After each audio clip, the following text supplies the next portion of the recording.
Saudara, saya akan mulai di dalam apa yang menjadi firman Tuhan hari ini. Judulnya adalah contentment. Saudara, di dalam kehidupan anak-anak muda, tidak sedikit kalau nggak saya bilang banyak, mereka yang menganut paham hedonisme atau YOLO, your only life once.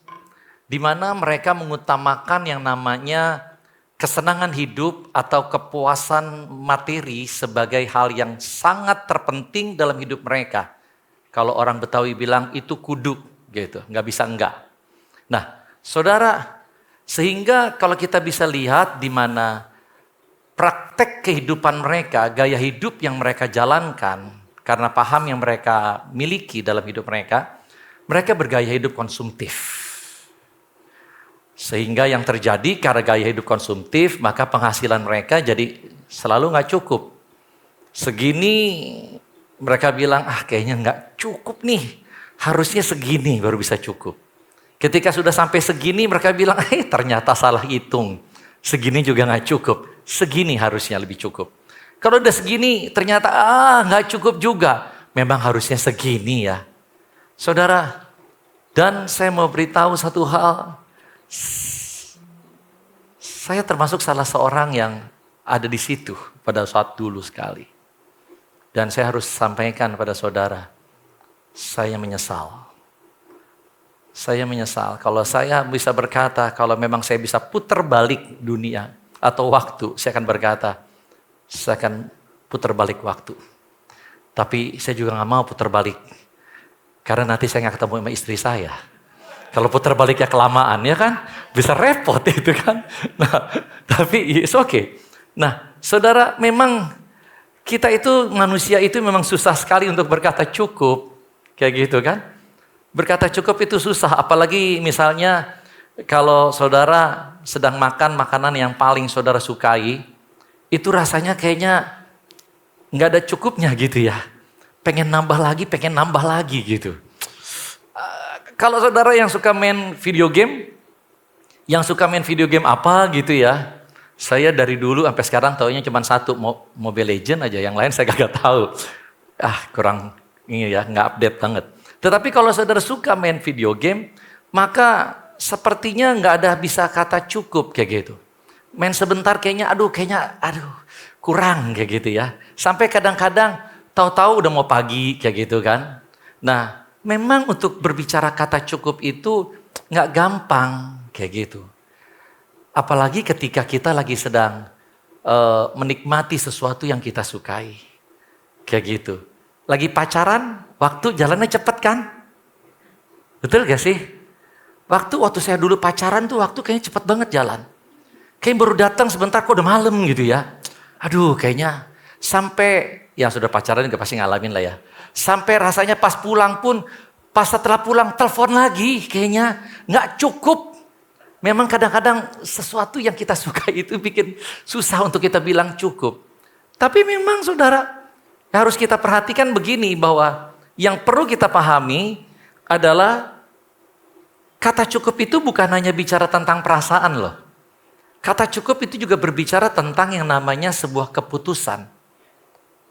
Untuk seseorang bisa berkata cukup, itu bukan karena dia ngikutin perasaannya, tetapi karena keputusan yang diambil pada saat waktu itu dia berkata enough. Betul gak sih saudara? Betul kan? Ketika saudara makan, seenak-enaknya makan itu kan, saudara kan berkata gini kan, udah cukup ntar kegemukan gitu kan ya. Ketika saudara ngapain aja, ketika saudara nonton TV atau saudara main game, saudara berkata gini, udah cukup jangan keterusan lagi, gak bagus. Betul gak sih saudara? Jadi adalah berkata cukup itu bukan cuma sekedar perasaan, tapi ada sebuah keputusan. Dan hanya orang-orang yang dewasa yang bisa berkata cukup. Kenapa? Karena hanya orang dewasa yang bisa menguasai diri kan. Kalau orang yang tidak dewasa, dia bukan menguasai diri, tapi dikuasai oleh keadaan. Betul ya saudara ya? Dikuasai oleh perasaan. Nah, saudara, hari ini saya mau ajak kita melihat bahwa ternyata beberapa firman Tuhan yang tertulis dalam Alkitab, Paulus sempat utarakan dengan perkataan kata cukup. Nah, ada beberapa ayat firman Tuhan. Ayat firman Tuhan ini berkata bahwa 1 Timotius 6 ayat yang ke-6. Memang ibadah itu kalau disertai rasa cukup, memberi keuntungan besar. Ini Paulus lagi ngajarin umat Tuhan mengenai untuk cukup. Tetapi juga ada ayat-ayat firman Tuhan yang lain, Ibrani 13 ayat yang ke-5. Janganlah kamu menjadi hamba uang dan cukupkanlah dirimu dengan apa yang ada padamu. Tetapi Paulus juga bukan cuma sekedar ngajar orang lain untuk berkata cukup. Paulus juga ngajar dirinya sendiri untuk dia juga berkata cukup. Sehingga dalam Filipi 4 ayat 11 dikatakan demikian bahwa kukatakan ini bukanlah karena kekurangan sebab aku, kata Paulus, telah belajar mencukupkan diri dalam segala keadaan. Jadi Paulus juga dia mengajar dirinya sendiri. Dia belajar untuk mempraktekkan kata cukup itu di dalam dirinya. Nah, cuman bedanya begini saudara. Kata cukup atau contentment, rasa cukup atau rasa puas yang Paulus punya gambaran itu berbeda dengan rasa cukup yang dunia miliki. Dunia berkata cukup ketika seluruh keinginannya itu terpenuhi. Dunia hanya baru bisa berkata cukup ketika semuanya itu dalam keadaan yang baik. Tetapi Paulus ternyata tidak kayak gitu. Justru Paulus sedang berkata begini bahwa perihal untuk menjadi cukup atau tidak itu bukan ditentukan oleh seberapa banyak atau sedikitnya uang atau harta atau barang yang kita miliki dalam kehidupan ini. Kata cukup itu tidak juga ditentukan oleh mengenai situasi kondisi yang kita alami dalam kehidupan kita. Entahkah itu keadaan kita baik atau kehidupan kita sedang dalam kondisi yang tidak baik-baik saja. Apakah keadaan kita dalam keadaan yang menjadi kaya ataukah kita dalam keadaan yang miskin. Paulus berkata begini, kalau kita memiliki contentment di dalam diri kita, kepuasan di dalam batin kita yang dia peroleh daripada Tuhan Yesus, maka orang itu akan tetap bisa berkata cukup. Bisa akan tetap berkata puas dengan segala sesuatu yang ada dalam kehidupan dia. Saudara, di dalam kehidupan saya, secara finansial, saya dengan saudara-saudara saya, jauh mereka di atas daripada saya. Ekonomi mereka jauh di atas daripada saya. Tetapi hal itu tidak membuat saya menjadi merasa tidak puas, tidak cukup. Kondisi kesehatan saya dibandingkan dengan kondisi kesehatan orang pada umumnya itu tidak sebaik mereka. Tetapi itu tidak membuat saya memiliki alasan sehingga saya berkata bahwa saya merasa tidak cukup dengan kondisi yang saya alami atau saya tidak puas. Saudara, perlu diingat bahwa di dalam kehidupan kita, dimanapun kita berada, entah kita ada di bawah, entah kita ada di atas, maka akan selalu ada gunung yang lebih tinggi daripada gunungnya kita. Betul gak sih? Akan selalu ada gunung yang lebih tinggi. Jadi saudara, itu yang perlu kita ingat. Kalau kita nggak ingat itu, maka itu akan menjadi berbahaya buat kita. Kita akan selalu menginginkan sepertinya apa yang orang lain miliki. Kita akan berusaha untuk sepertinya selalu merasa ingin mendapatkan apa yang orang lain punya. Saudara, ini yang perlu kita waspadai dalam kehidupan kita. Sebab kalau kita tidak perhatikan hal itu, kita sedang menjerumuskan kehidupan kita sendiri ke dalam malapetaka. Nah, saudara, jadi Apa itu sih pengertian contentment yang di firman Tuhan Paulus katakan dalam Filipi pasal keempat? Jadi ternyata contentment itu merupakan rasa cukup kepuasan yang ada di dalam batin seseorang. Bukan kepuasan batin, bukan kepuasan atau rasa cukup di dalam sebuah perasaan, tetapi lebih berbicara adalah spiritual, rohani.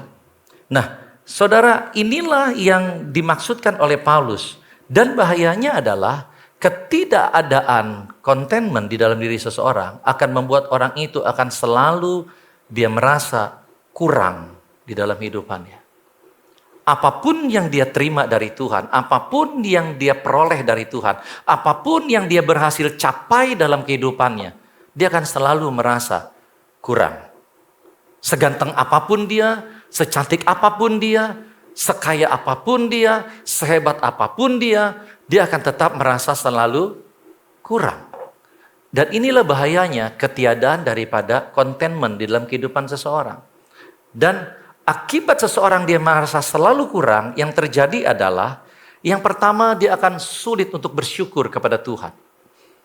Dia juga sulit untuk berterima kasih kepada orang lain. Walaupun orang lain itu sudah berjibaku bantu dia, walaupun orang lain sudah berusaha semati-matian untuk menolong dia, tetapi dia selalu melihat ada kurangnya.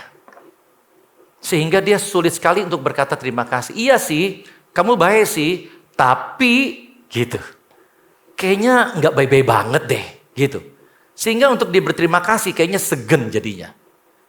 Nah, yang kedua adalah yang terjadi dia akan mudah bersungut-sungut dan mudah menjadi kecewa. Kecewa terhadap siapa? Pastinya kepada Tuhan. Kok Tuhan kasih saya segini doang? Nggak seperti Tuhan kasih ke orang lain. Kurang saya apa dibanding dia? Dan sebagainya, saudara. Dan bukan hanya menjadi kecewa terhadap Tuhan, tapi juga menjadi kecewa kepada orang lain. Bahkan kecewa kepada orang-orang yang ada di dekat kita yang seharusnya kita kasihi. Justru kita jadi sakiti. Saudara, ini yang terkadang menjadi tipu daya iblis dalam kehidupan. Kenapa sebuah keluarga menjadi berantakan? Kenapa sebuah gereja menjadi carut-marut? Kenapa? Karena faktor orang-orang di dalam gereja atau dalam sebuah keluarga, mereka tidak memiliki namanya contentment. Sehingga mereka akan jadi orang yang selalu kurang. Dan apa akibatnya? Saudara, yang selanjutnya adalah selain daripada dikatakan bersungut-sungut kecewa, dia dikatakan bahwa dia akan bergaya hidup konsumtif. Karena dia selalu merasa kurang. Dia merasa kurang cantik, dia merasa kurang keren kayak gitu. Maka dia akan menjadi orang yang konsumtif. Dia akan belanjakan banyak hal. Misalnya kalau wanita dia kurang putih, biasanya bikin jadi putih beli apa? Kapur atau apa? Lulur. Lulur. Skincare yang saya tahu. Tapi skincare apa bikin putih? Bikin halus kalau nggak salah ya. Tapi saya nggak tahu lah. Oke deh ya. Tapi jadi dibelanja terus. Orang yang kelihatan gini, gue rasa kayak gue kurang keren nih. Saudara, yang dilakukan apa? Dia belanja terus. Saudara, dia merasa kurang apa? Misalnya kurang dihargai gitu ya.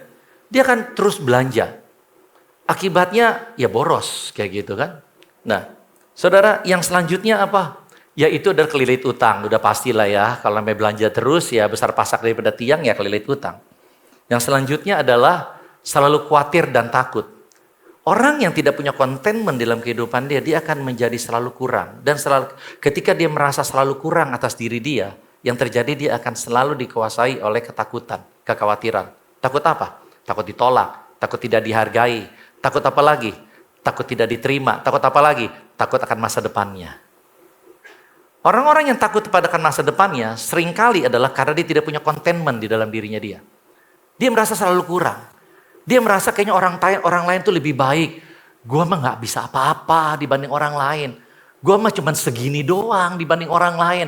Gua bisa apa? Saudara, sehingga itu yang menjadi dia menjadi selalu takut. Selalu khawatir dan takut. Yang selanjutnya adalah sulit menjadi generous giver. Orang yang selalu merasa dirinya kurang, itu selalu inginnya mengambil. Betul gak ya? Kalau kayak kurang, selalu pengennya itu orang keinginan itu ngambil karena dia merasa kurang. Nah, hanya orang yang merasa dia fulfill, hidupnya penuh, hidupnya cukup, konten, dia baru akan bisa memberi bagi orang lain. Dan ketika dia memberi dengan generous. Nah, saudara, yang selanjutnya adalah, maka dikatakan hidupnya itu akan terikat dengan berhala-berhala. Nah, saudara, ada banyak hal yang lain sih, saudara. Tetapi saya mau sampaikan lebih dulu sekarang ini adalah gini. Bagaimana caranya supaya saya bisa mengenali diri saya? Seberapa saya memiliki contentment di dalam kehidupan saya?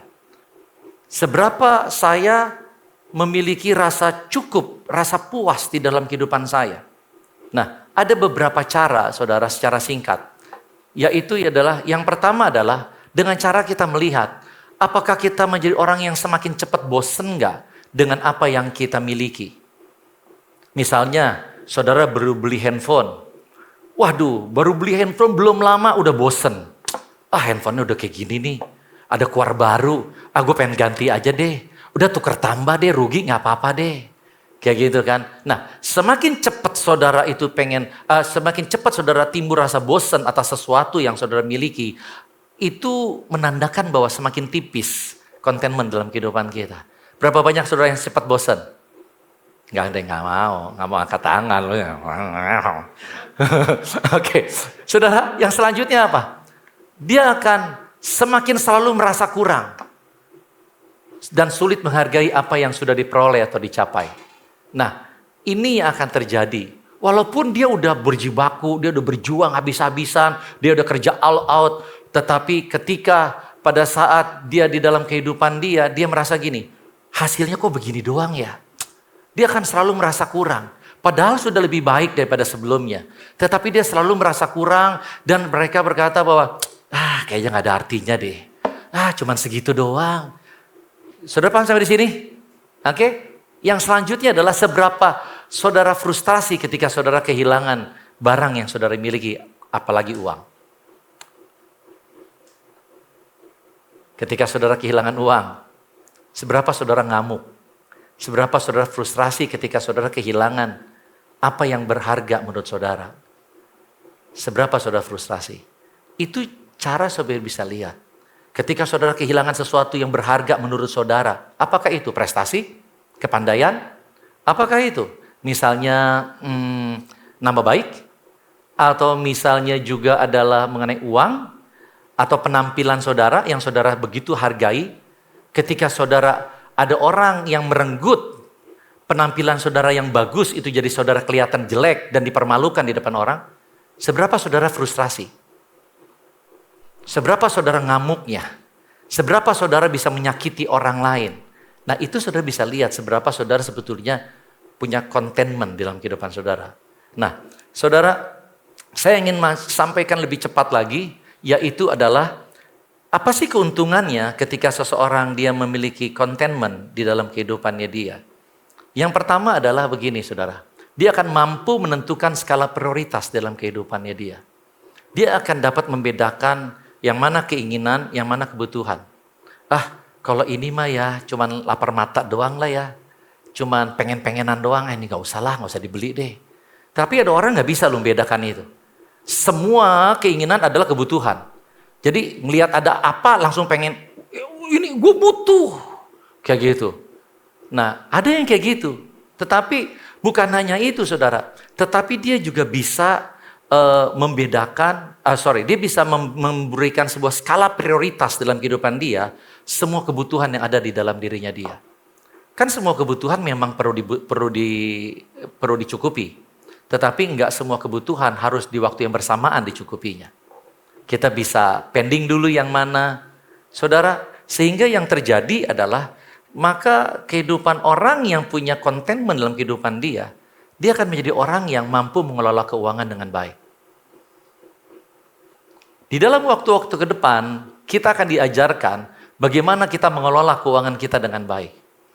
Tetapi seberapapun canggihnya pengajaran tentang bagaimana mengelola keuangan baik, tapi kalau kita nggak punya contentment dalam kehidupan kita, semuanya jadi berantakan, nggak bisa jalan.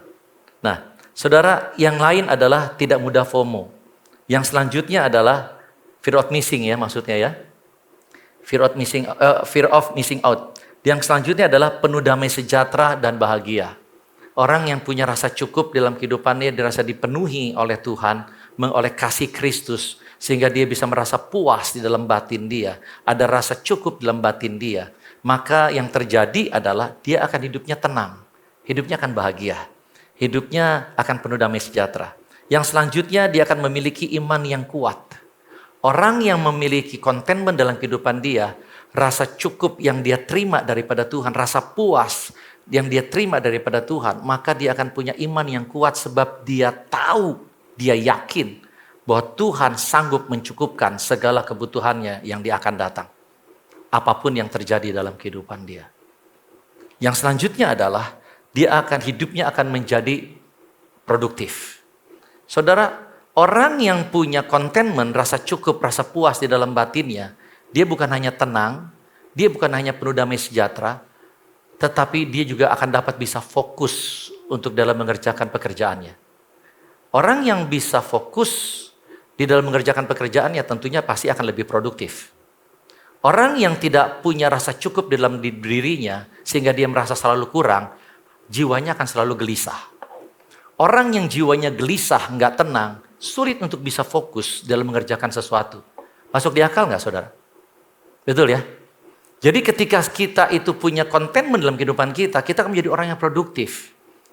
Tapi bedanya produktivitas antara orang yang punya contentment dengan yang tidak, yang dikuasai oleh selalu rasa kurang, maka ini ada perbedaannya.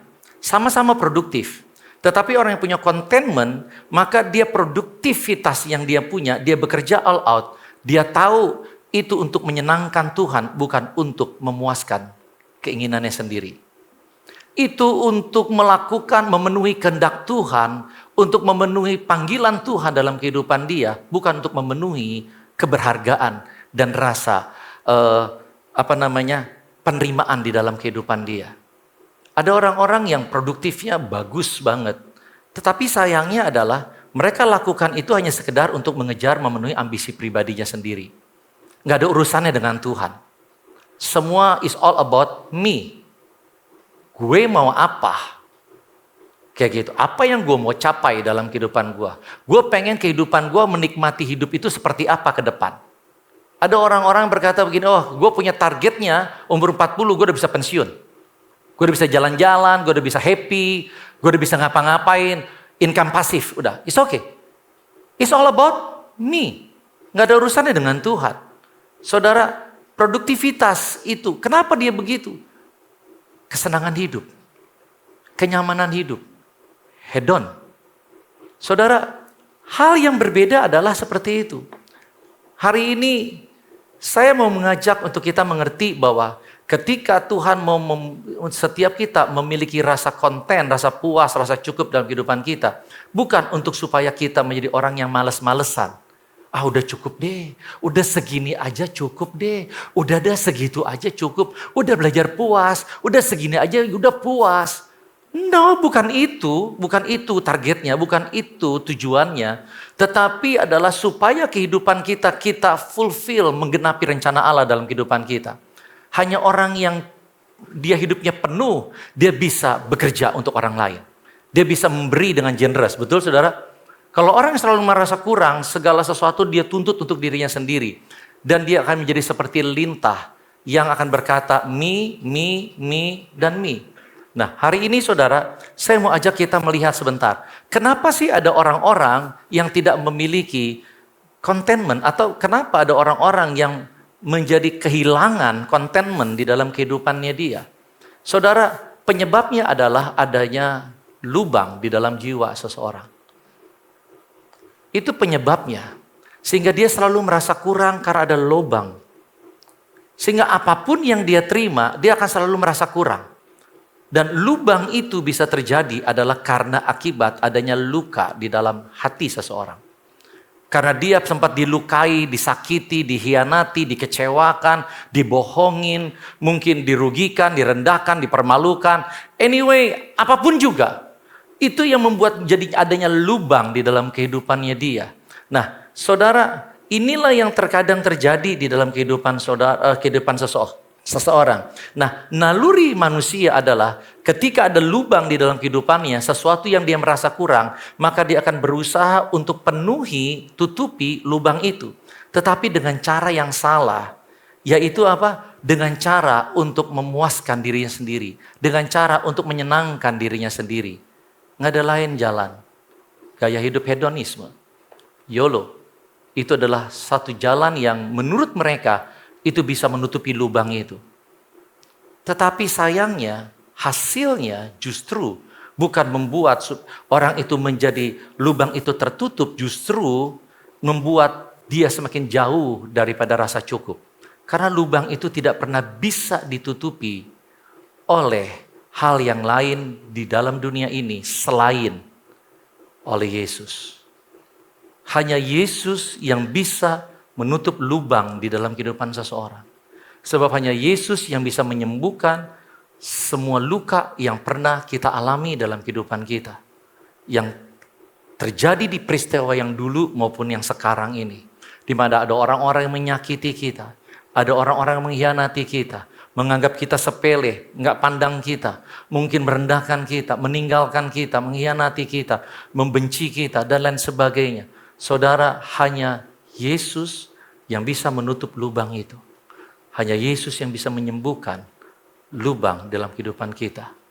Hanya Yesus yang bisa membuat hati kita, hidup kita, manusia batiniah kita merasa cukup dan tidak lagi merasa kurang. Hanya Yesus dan gak ada yang lain. Saudara, hari ini saya mau ajak kita melihat apa sih yang Paulus lakukan. Bagaimana caranya Paulus ini bisa memiliki contentment di dalam kehidupannya dia. Saudara, ternyata yang Paulus lakukan adalah dia mengandalkan Yesus. Dan mari kita lihat sebentar firman Tuhan, Filipi pasal yang keempat. Filipi pasal yang keempat ayat 11 sampai 12. Paulus berkata demikian di dalam Filipi pasal keempat. Saya mengatakan itu bukan karena saya masih merasa kekurangan. Sebab saya sudah terlatih untuk merasa cukup dalam segala keadaan. Jadi saya tahu bagaimana bisa berbahagia baik ketika hidup dalam kekurangan maupun dalam kelebihan. Paulus sedang berbicara bahwa dia konten dalam hidupannya. Saudara, garis bawah ini. Bagaimana caranya Paulus bisa memiliki contentment dalam kehidupan dia? Perhatikan ini. Karena saya sudah menemukan rahasia untuk dapat merasa puas, merasa konten. Dalam segala keadaan, baik kenyang maupun lapar, baik kaya maupun miskin. Paulus bilang begini, bahwa saya bisa memiliki contentment dalam kehidupan saya karena saya sudah menemukan sebuah rahasia. Dan rahasianya itu apa? Di ayat 13 dia berkata, rahasianya adalah Yesus. Filipi 4 ayat 13 selanjutnya berkata demikian. Saya bisa menghadapi segala keadaan. Itu dia yang tadi. Dikatakan karena Kristus selalu memberi kekuatan kepada saya. Jadi saudara, inilah yang membuat kita ini bisa memiliki contentment di dalam kehidupan kita. Kita merasa kehidupan kita cukup. Apapun situasi kehidupan kita. Ketika kita dalam keadaan yang ada di bawah sekalipun, keadaan kita mungkin saat ini berkekurangan. Apa yang kita kerjakan dengan all out ternyata hasilnya kok gak seperti yang saya inginkan ya. Kita kan bisa berkata, it's okay. It's okay, gak apa-apa. Ada bisa rasa cukup di dalam batin kita. Karena Yesus yang memberikannya. Ketika kita ada di atas, ketika kita merasa berkelimpahan, gak semua orang berkelimpahan itu selalu berkata puas. Ada orang walaupun ada di atas berkelimpahan, dia tetap aja merasa gak puas. Tetapi ketika kita berada di atas, ketika kita diberkati Tuhan, ketika kita berada di dalam kondisi berkelebihan, kita bisa berkata, thank you Lord, saya puas. Itu adalah contentment yang Tuhan berikan. Saudara, Hanya Yesus yang bisa memberikan rasa puas itu. Hanya Yesus yang bisa memberikan rasa cukup dalam kehidupan kita. Hanya Yesus yang bisa menutup lubang dalam kehidupan kita. Kebutuhan untuk kita diterima, kebutuhan untuk kita dihargai, kebutuhan untuk kita dikasihi. Itu hanya Yesus yang bisa memberikan. Maka itu saudara, kalau tadi lagu yang dinyanyikan bagian terakhir, lagu terakhir adalah Christ is enough. Itu betul-betul enough. Cukup ketika kita memiliki Yesus dalam kehidupan kita. Apapun yang terjadi ketika kita ada di bawah sekalipun, kita akan berkata, it's okay Tuhan, fine, nggak apa-apa. Kenapa? Karena saya tahu masih banyak orang yang keadaannya lebih buruk dari saya. Karena saya tahu segala sesuatu ini boleh ada di dalam kehidupan saya. Bukan karena usaha dan perjuangan saya, tetapi adalah anugerah daripada Tuhan. Sehingga dia bisa berkata, it's okay, cukup kok. Saudara bisa paham sampai di sini enggak? Inilah yang harus kita sadari. Kenapa kita butuh Yesus. Kita bukan hanya butuh jadi orang Kristen. Kita bukan hanya butuh untuk mengaku Yesus sebagai Tuhan dan Juru Selamat. Dan kita dibaptis, itu is okay dan itu memang perlu dan itu memang harus. Tetapi itu tidak cukup sampai di situ. Di dalam hal kita harus memiliki Yesus dalam kehidupan kita. Hidup kita harus meminta untuk Tuhan penuhi hidup kita dengan kasih yang daripada Tuhan. Hari ini saya tidak tahu apa yang saudara sedang alami hari-hari ini. Mungkin saudara sedang merasa kurang.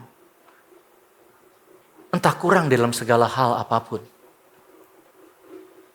Saudara bisnis, saudara merasa, kok bisnis gue gak maju-maju ya? Kok cuman segini-segini aja ya? Ya, kapan kayanya gue? Wah, kerjaan gue, karir gue, kok cuman segini-segini aja ya? Kapan jadi suksesnya? Kapan bisa beli rumah? Kapan bisa beli mobil? Saudara merasa selalu kurang dengan penampilan saudara.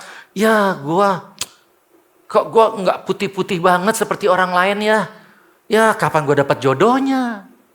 Saudara merasa, ya, gue kok kenapa ya penampilan gue kok begini? Kapan gue, tanda kutip, kapan gue pacarannya? Saudara, saya mau sampaikan begini. Kalau saudara terus selalu merasa kurang karena tidak memiliki contentment dalam kehidupan saudara. Sampai kapanpun dan apapun, sebanyak apapun yang saudara terima daripada Tuhan, nggak akan pernah bisa bikin hidup saudara bahagia. Saudara akan terus ngiri dengan orang. Saudara akan terus kecewa terhadap Tuhan, kecewa terhadap diri sendiri. Kenapa ya gue kok gak sepintar orang lain ya? Kenapa gue gak sehebat dia ya? Kenapa ya gue kok gak punya kesempatan sebesar orang itu ya? Saudara, kita akan terus kecewa. Kita harus terus dikuasai oleh ketakutan akan masa depan kita. Takut mengenai keberadaan diri kita. Kapan? Bagaimana gue bisa diterima sama orang? Saudara, saya mau ajak untuk kita melihat seperti ini. Bukan berarti, saya mau tutup ini sih, tapi saya teringat gini. Saudara, berbicara mengenai gaya hidup saudara untuk konsumtif, itu berbeda dengan gaya hidup ya tidak konsumtif lah ya. Artinya yang saya mau sampaikan begini. Jangan sampai lalu setelah ini saudara lihat begini. Lihat orang, gue gak boleh beli apa-apa mulai sekarang. Udah baju satu cukup setahun, udah gak usah beli apa-apa. Udah beli kutek, gak usah beli kutek lagi. Udah polos aja polos. Udah gunting kuku aja, abisin aja tuh kuku. Udah gak perlu dihias-hias. Udah gak perlu beli sepatu, gak usah beli apa. Saudara, saya mau beritahu begini. Bedakan. Kalau saudara membeli segala sesuatu itu karena dengan dasar saudara merasa diri saudara kurang, please jangan lakukan itu. Tetapi kalau saudara merasa harus membeli itu adalah karena memang saudara butuh, misalnya saudara kerja. Orang kerja, ada orang kerja marketing gitu kan ya. Kalau marketing nawarin rumah gitu ya misalnya ya. Naruh rumah pakai kaos kutang kayak gitu nawarin, kok mau beli? Orang lu mau jualan ke pasar atau mau kemana? Ini jualan apa lu? Iya toh. Kita pergi ke kantor, kerja kantor di gedung berlantai tinggi kayak gitu ya. menara pencakar langit, gedungnya mewah, kita datang kantor pakai sandal jepit. Kan nggak layak dong, betul gak sih saudara? Jadi bedakan ya, bedakan. Kalau saudara membelanjakan sesuatu, saudara merasa, aduh karena gue kurang cantik ya, jadi gue mesti beli. Gue kurang keren ya, jadi gue mesti beli. Gue kurang ganteng, jadi gue mesti beli obat ganteng, kayak gitu kan. Ya, atau hal-hal saudara ngerti sampai di sini ya, supaya saudara jangan nanti salah kaprah. Jangan nanti setelah ini ngelihat teman-teman cewek gitu kan, ih lu pakai kutek, ih konsumtif, hedon. Jangan sampai gitu juga saudara ya, saling menghakimi gitu ya, jangan. Tetapi hari ini saudara menangkap poin apa yang disampaikan? Miliki Yesus. Saudara, kalau hari ini saudara berkata, saya mau Tuhan, saya mau memiliki Yesus dalam kehidupan saya. Saya mau hidup saya dipenuhi oleh kasih Tuhan. Agar kehidupan saya merasa cukup, fulfill, penuh. Sehingga saya bisa hidup bagi Tuhan. Saya hidup bisa bagi orang lain. Saya nggak lagi hanya hidup untuk diri sendiri, me. Tetapi saya bisa menyatakan kepedulian, menyatakan pertolongan, kasih, memberi bagi orang lain. Berkontribusi bagi kerajaan Allah. Dari apa yang kami miliki, Tuhan saya mau penuhi saya dengan kasih Tuhan. Terima kasih sudah menyaksikan serial pengajaran kami hari ini. Dan jangan lupa untuk subscribe channel YouTube Next Gen supaya teman-teman bisa mendapatkan notifikasi dan informasi terupdate mengenai serial pengajaran kami yang lainnya. Dan untuk kamu yang belum memiliki komunitas atau baru pertama kali menerima Tuhan Yesus sebagai Tuhan dan Juru Selamat, yuk join dan gabung di Next Gen. Kita sama-sama beribadah, bertumbuh, dan belajar untuk hidup lebih lagi bagi Tuhan. Sebelum kita akhiri, mari kita bersatu di dalam doa. Tuhan, terima kasih untuk hari ini, untuk kesempatan yang Kau berikan. Kalau kami sudah mendengarkan firman-Mu, biarlah firman-Mu bisa tertanam, bertumbuh, dan berbuah di setiap hidup kami ya Tuhan. Biarlah kami nggak cuma merenungkan, tapi kami juga bisa menghidupi dan mempraktikkan firman yang telah kami dengar ya Tuhan. Terima kasih, di dalam nama Tuhan Yesus kami telah berdoa dan mengucap syukur. Haleluya, puji Tuhan, amin. Sampai jumpa teman-teman, dan Tuhan berkati. Bye!